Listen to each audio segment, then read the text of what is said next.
Long story short, this video is about fake ice cubes for food and drinks photography. I was watching a video in February 2020 by Austin Paul.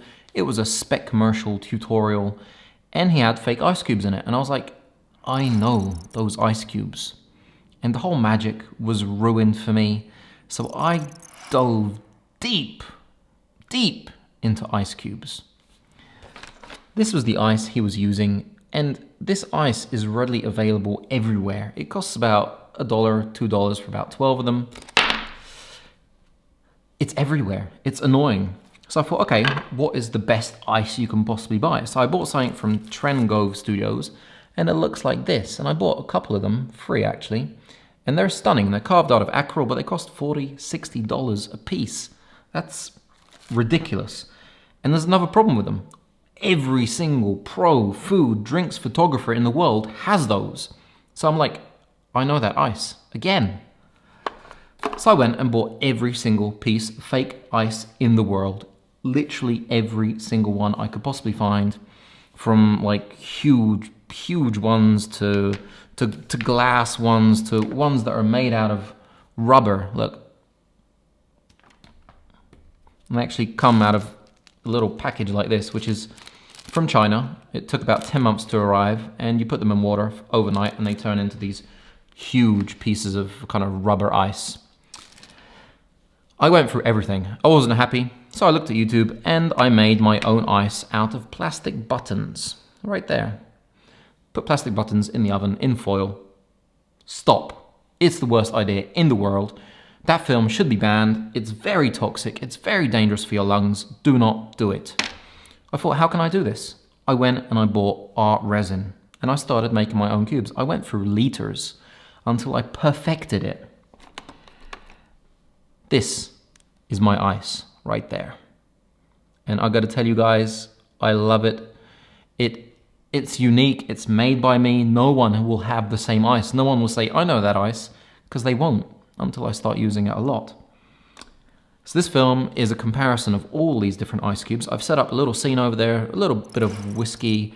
It's actually tea, but a whiskey bottle and a glass and a whole lot of lights. I'm gonna take exactly the same photo with every single one of these cubes so you can judge which one suits your production, your food photography, drinks photography, whatever. I say, without, blabbering on too long, let's go and do that right now. Plastic. Let's start by pouring some nice tea into our whiskey tumbler. These are the very, very small versions of the large ones I was talking about, the ones that I see everywhere. And those are these. As you can see, they look okay, they're not great. Right, getting the ice out without dirtying the glass is just as hard as putting it in, or without moving the glass.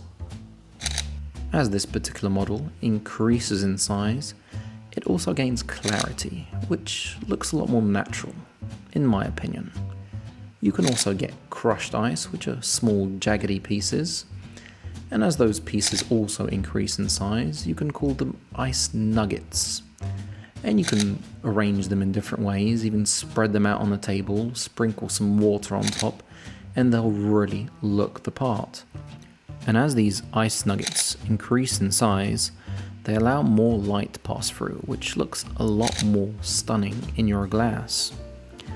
And they also get very, very large, which means that sometimes all you need is one to make your whiskey tumbler really stand out.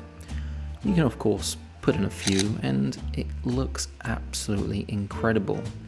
For me, it's very close to the real thing. These are very interesting because they actually float. And I don't think they look great in a whiskey tumbler, but in something like a Coke or a Sprite, anything that's summery and refreshing, they'll definitely look awesome. Now this is a monster. And you can photograph it in different ways.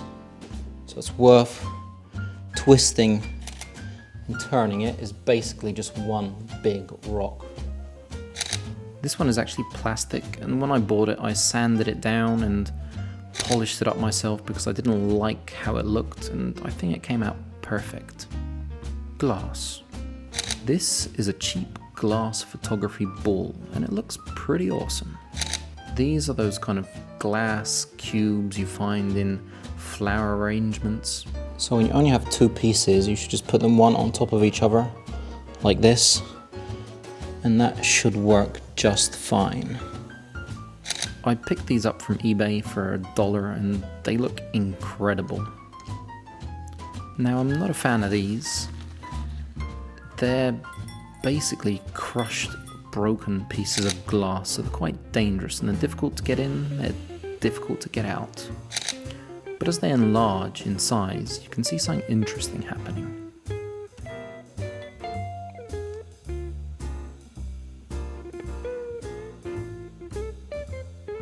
They actually look real.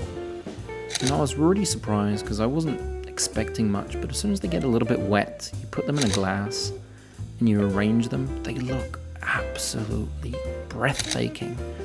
They look like little shards of glacier, glass, water, I don't know, I mean look at that. Isn't that incredible? Whiskey stones. These are your simple $10 white whiskey stones. Their purpose is not to dilute the whiskey. I bought these from AliExpress and I saw in the comments that people complained about them, that they're dirty and they've got crap in them. And I thought, whoa, they actually look really cool. And the postage costs more than the actual cubes, but they really look the part. Expanding rubber. These take a couple of hours to prepare. You put them in water and they expand from like 3mm to 1-2 centimeters. They're okay, it's not something I'd use in a whiskey shoot. Novelty. These are your basic barbecue picnic ice cubes that you put in the freezer. They have some kind of cooling solution inside, as you can see, and they come in different shapes and sizes. I would never use these, but I thought I'd take some photos and show you guys what they look like. These are actually everybody's favorites, because these are actually floating bugs. You can get spiders, you can get flies. These are flies. I used to love these joke ice cubes back in the 80s and 90s. You'd throw them in your auntie's Coke and she'd scream. Handmade. This is a warning to all of you.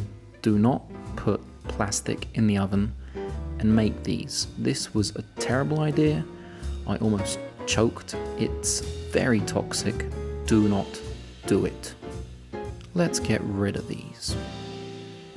This is one of the large ones I've made.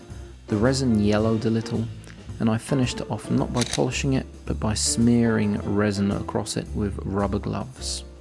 I also have a couple of balls. This one is shiny and glossy. This one is matte.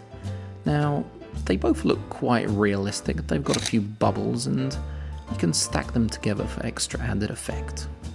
So what we're putting in now are the Train Grove ice cubes.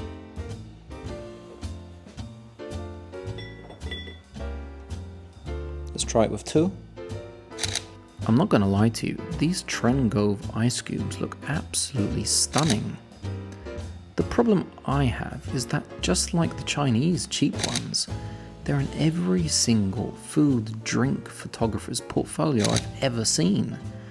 I just don't like using them for that mere fact.